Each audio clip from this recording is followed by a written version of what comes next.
नमस्कार, आप देख रहे हैं विशेष। मैं हूं श्वेता सिंह। वो पाकिस्तान के रहने वाले हैं, लेकिन अपने ही देश में हुक्मरानों और बहुसंख्यकों से के ऐसे सताए हैं कि हिंदुस्तान आए तो लौटकर पाकिस्तान जाना नहीं चाहते। हम बात कर रहे हैं पाकिस्तानी हिंदुओं की, जिनकी एक टोली ने जंतर मंतर पर धरना दिया। उनकी भारत सरकार से गुहार है कि जब अदनान सामी को भारत की नागरिकता मिल गई तो उन्हें क्यों नहीं। तेरी ऊंची शान है मौला, मेरी अर्जी मान ले मौला, तू है सब कुछ जानने वाला, मैं हूँ तेरा मानने वाला, मुझको भी तो लिफ्ट करा दे, थोड़ी सी तो लिफ्ट करा दे। पाकिस्तानी गायक अदनान सामी को थोड़ी सी लिफ्ट क्या, सरकार ने पूरी तरह से हिंदुस्तान में शिफ्ट कर दिया। कुछ दिनों पहले ही बड़े अदब के साथ सामी को हिंदुस्तान की नागरिकता मिल गई। बहुत हिस्टोरिकल दिन है मेरी ज़िंदगी में, और मुझे गवर्नमेंट ऑफ इंडिया ने जो ये तोहफा दिया है मुझे, ये मैं ज़िंदगी भर नहीं भूलूंगा और इसकी हमेशा कदर करूंगा, इज्जत करूंगा, और मैं उनका बहुत बहुत शुक्रगुजार हूँ।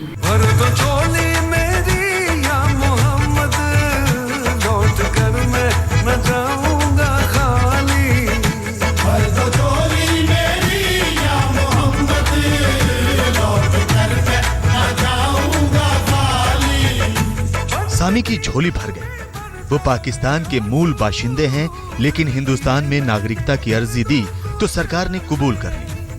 अब वो एक इज्जतदार हिंदुस्तानी है।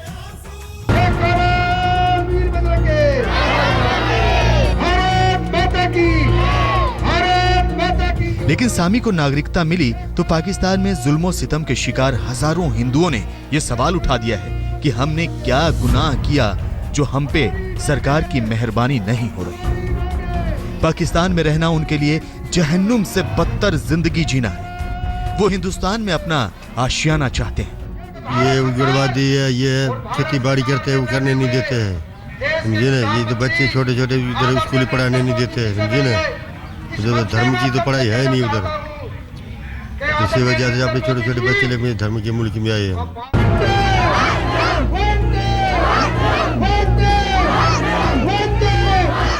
जंतर मंतर पर धरने पर बैठे इन मासूम बच्चों को ये पता नहीं कि वंदे मातरम का मतलब क्या है। ये तो बस इतना जानते हैं कि ये शब्द शायद इनके लिए हिंदुस्तान में रहने का रास्ता खोल दे। इनकी मासूम रूह पाकिस्तानी हुकूमतों और वहां के बहुसंख्यकों की दरिंदगी और ज्यादती से कांप उठती है, और कांप उठता है उन हजारों हिंदुओं का दिल भी जब वो पाकिस्तान में भेदभाव का शिकार होते हैं।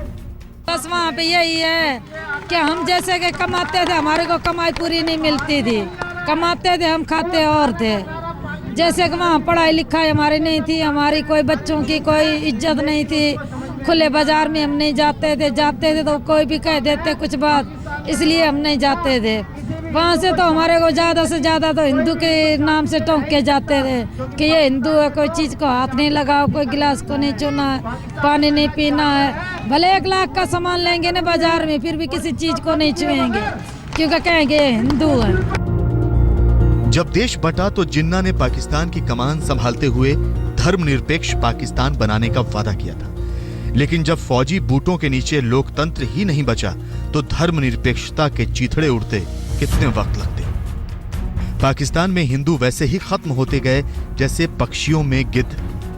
भारत आकर पाकिस्तान न जाने की जिद पर अड़े हिंदुओं का दर्द तो यही है। इस माला को देखिए, महज 16 साल की है। ये पाकिस्तान के सिंध प्रांत की रहने वाली है। परिवार में 4 बहन, 2 भाई और माता पिता हैं। ये तो जान बचाकर हिंदुस्तान आ गई, लेकिन इसकी 2 बहनें अब भी पाकिस्तान में हैं। लेकिन शरीफ की सरकार से इन्हें शराफत की कोई उम्मीद नहीं है। मैं जब से हम आए, जब से यही कह रहे हमको नागरिकता चाहिए, हम पाकिस्तान नहीं जाना चाहते हैं, हमको नागरिकता चाहिए, यहीं बसाना चाहते हैं। जो हमारे पीछे बहन भाई है वो आ जाए, उस लोगों को वीज़ा मिल जाए, वो भी आने की बहुत कोशिश कर रहे हैं पर वीज़ा नहीं मिल रही है। पाकिस्तान में पढ़ाई जैसी नेमत से महरूम रही ये लड़कियां अब भारत आकर पढ़ पा रही हैं, लेकिन इन्हें और इनके परिजनों दोनों को ही ये पता है कि इनके उज्जवल भविष्य के लिए सबसे ज्यादा जरूरी जो चीज है वो है भारत की नागरिकता। जंतर मंतर पर करीब 200 पाकिस्तानी हिंदुओं ने धरना देकर सरकार तक अपनी गुहार पहुंचानी चाहिए। वैसे दिल्ली में करीब 2500 पाकिस्तानी हिंदू हैं जो आदर्श नगर, रोहिणी और मजनू का टीला जैसे इलाकों में जैसे तैसे जी रहे हैं। पूरे देश की बात करें तो 30 से 40 हजार पाकिस्तानी हिंदू देश के अलग अलग राज्यों में रह रहे हैं। बीजेपी जब विपक्ष में थी तो इनकी मांगों को उठाती थी। सत्ता की बंद गली में इनकी आवाज दब गई है, लेकिन राजनीति जारी है। ये लोग आज भी खुले आसमान के नीचे जीने पे मजबूर हैं। ना बिजली है, ना पानी है, ना छत है, ना काम है, ना बच्चों के लिए रोजगार है, ना बच्चों के लिए शिक्षा है। ये लोग तो ऐसे जी रहे हैं बेचारे भूखमरी के कगार पे पहुंचे हुए हैं। तो आज हम मोदी जी को, राजनाथ जी को, सुषमा जी को, दिल्ली के मुख्यमंत्री केजरीवाल जी को ये बताने आए हैं, कहने आए हैं कि एक अदनान सानी करोड़पति आदमी, उसको तो आपने दे दी, पाकिस्तान से आया था, वो नागरिकता दे दी। इन लोगों का क्या कसूर है? अगर उनको दी जा सकती, इनको क्यों नहीं? ये बाशिंदे पाकिस्तान के हैं, कायदे से इन्हें अपने देश लौट जाना चाहिए। लेकिन आप खुद कल्पना कीजिए कि कोई जब अपने देश नहीं लौटना चाहता तो उसका डर और दर्द कितना बड़ा होगा। दिल्ली में महा सिद्दीकी के साथ आज तक ब्यूरो। सिर्फ दिल्ली में ही नहीं बल्कि देश के दूसरे कई राज्यों में भी पाकिस्तानी हिंदू पनाह मांग रहे हैं।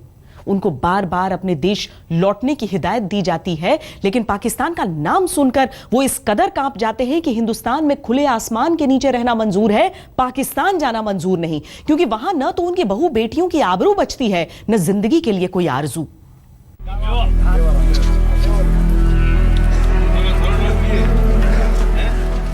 ये पाकिस्तान से आए हिंदू हैं, जिन्हें उनके देश भेजने की बात होती है तो ऐसा लगता है मानो इनके कत्ल का फरमान दिया जा रहा हो। राजस्थान के जैसलमेर के गजरूप सागर के पास पाकिस्तानी हिंदुओं के 7-8 परिवारों ने डेरा डाल रखा है। ये धार्मिक वीजा पर हिंदुस्तान आए थे, लेकिन अब किसी भी कीमत पर अपने देश लौटना नहीं चाहते। वहाँ पर बहुत तकलीफ, गुलामी करनी पड़ती, गुलामी नहीं करते तो छोटे बच्चों को कूटते थे, बड़ों को भी गालियाँ देते थे, नहीं तो उठा कर ले जाते थे। क्या बच्चों की स्कूल और एजुकेशन स्कूल जाते थे, वहाँ पर कहता ये झाड़ू मारो, सफाई करो, स्कूल की पढ़ाते, लेकिन तालीम नहीं देते थे वहाँ पर। पैसे से लाए, हम अपने धर्म बचाने वाले यहाँ पर आए हैं। हम मुसलमान हो जाओ तो ठीक, नहीं तो जो लड़के थे लड़के उसको उठा कर ले जाते थे। और नरेंद्र मोदी की हुकूमत आई है, इसके लिए हम बहुत खुशी हुई, वो साथ देगा हमारे को। और हरिद्वार का वीज़ा लेकर हम 88 लोग यहाँ पर आए हैं। पाकिस्तान में गैर मुस्लिम नागरिकों पर जुल्म सितम का आलम आबादी के बदलते अंकगणित से समझ सकते हैं।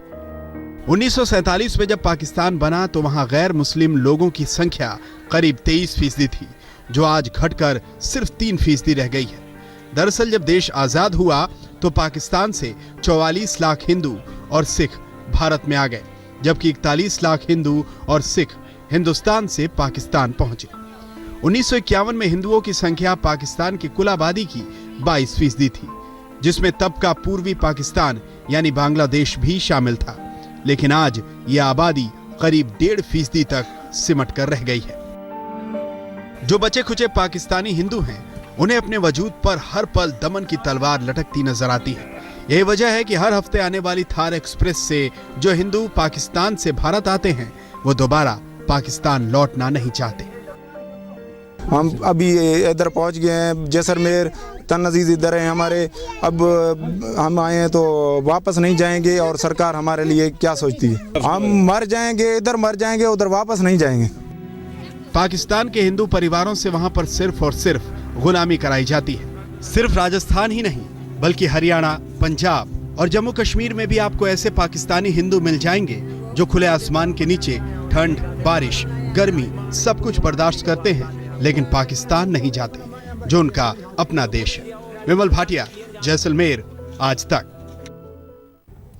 44 साल बाद भी पाकिस्तान पर हिंदुस्तान की उस शानदार जीत से देश आज भी गदगद है, लेकिन 44 साल से ही पाकिस्तान के कुछ ऐसे हिंदू परिवार भी हैं जो न यहाँ के हैं न वहाँ के हैं। उसी वक्त हिंदुस्तान आए कुछ पाकिस्तानी हिंदुओं को भारत की नागरिकता तो मिल गई, लेकिन बुनियादी सुविधाएं अब तक नहीं मिली। पाकिस्तान में बसे रिश्तेदारों का साथ छूटा सो अलग। 1971 में भारत पाकिस्तान युद्ध में राजस्थान के इस रेतीले इलाके में बवंडर खूब मचा था। हिंदुस्तान ने पाकिस्तान की ताकत को मटियामेट कर दिया। लेकिन उस आपाधापी में पाकिस्तान से कुछ परिवार राजस्थान आ गए। आज भी बाड़मेर के इस शिव मुंडी में वो शरणार्थी बस्ती में रहते हैं, लेकिन बुनियादी सुविधाओं की दरकार इन्हें आज भी है। बिल्कुल होता है, शरणार्थी बहुत बुरा ही लगता है ना। शरणार्थी मतलब क्या हो भाई, हम आपके शरण में आए हैं, जब हमको शरणार्थी कहते हैं। असनी कुतर से आज 42 साल हमारे जमीन के पट्टे हमारे पास है, बस पेशियों के धक्के खा के हम तो पूरे परेशान हो चुके हैं, कोई सुविधा है नहीं। इसलिए हम यही चाहते हैं, हम गरीब आदमी को पट्टे मिल जाए ना तो हम खुश है उसमें। सरकार ने इन्हें भारत का नागरिक तो बना लिया, लेकिन न घर बनाने को जमीन मिली, न जिंदगी में उम्मीदों का कोई सवेरा दिखता है। न जमीन का पट्टा मिला, न बिजली मिली, न पानी मिला, न शिक्षा मिली, न ही सेहत की कोई गारंटी मिली। अगर मिला तो एक अनजाना सा डर। पैदा होकर मर जाने का नाम ही इनके लिए जिंदगी है। आलम यह है कि पाकिस्तान से कुछ हिंदू हिंदुस्तान आ गए, लेकिन उनके करीबी रिश्तेदार पाकिस्तान में फंसे हैं। वो पाकिस्तान में मिली कड़वी यादों को तो भूलना चाहते हैं, लेकिन अपने रिश्तेदारों को कैसे भुलाएं, खासकर तब जबकि रक्षाबंधन का त्योहार आता है और भाइयों की कलाइयां सूनी रह जाती हैं। के मारी जमीन है, माना सरकार बेचाड़िया था, कोई मारे जमीनो पट्टो नहीं, कोई बीजो नहीं, मैं दुखी गया। पानी रा नलका नहीं, बीजा नहीं, हर बात में मैं दुखी गया। ये दर्द किसी एक लच्छो देवी का नहीं है, बल्कि पाकिस्तान में जिस तरह इंसानियत को मजहब के नाम पर शर्मसार किया जाता है, उससे कई लच्छो देवी पाकिस्तान में खून के आंसू रो रही हैं, और जब हिंदुस्तान में होती हैं तो पाकिस्तान में बैठे अपने भाइयों के लिए आंसू बहाती हैं। बाड़मेर में दिनेश बोहरा के साथ विमल भाटिया, जैसलमेर, आज तक। गांधी जी के चेले रहे सीमांत गांधी के नाम से मशहूर अब्दुल गफ्फार खान एक बार पाकिस्तान से हिंदुस्तान आए। यहां मुसलमानों के एक प्रतिनिधिमंडल ने कहा कि हिंदुस्तान में उनका हाल बुरा है। सीमांत गांधी ने उन्हें कसकर डांटा, कहा कि बुरा हाल क्या होता है ये पाकिस्तान आओगे तो पता चलेगा। पाकिस्तानी हिंदू वहां से हिंदुस्तान आकर जो बता रहे हैं वो दर्द कहीं और ज्यादा है।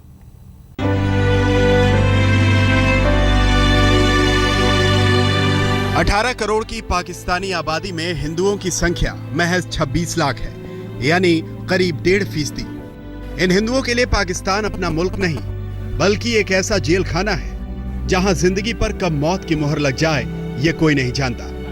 हम आपको बताते हैं कि पाकिस्तान में हिंदुओं पर कैसे कैसे जुल्म होते हैं।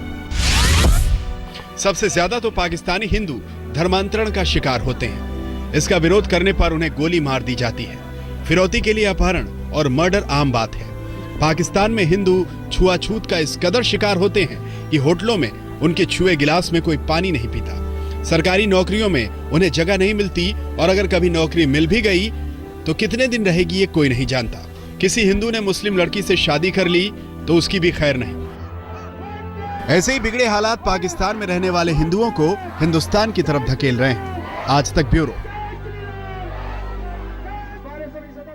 शिकायत इस चिट्ठी में कुणाल की गई है। देखिए, चेतन सांघी के बारे में अगर हम बताएं तो डीडीसीए की जो जांच हुई थी, दिल्ली सरकार ने जो जांच करवाई थी, उसके चेयरमैन थे उस समिति के, और बहुत खास माने जा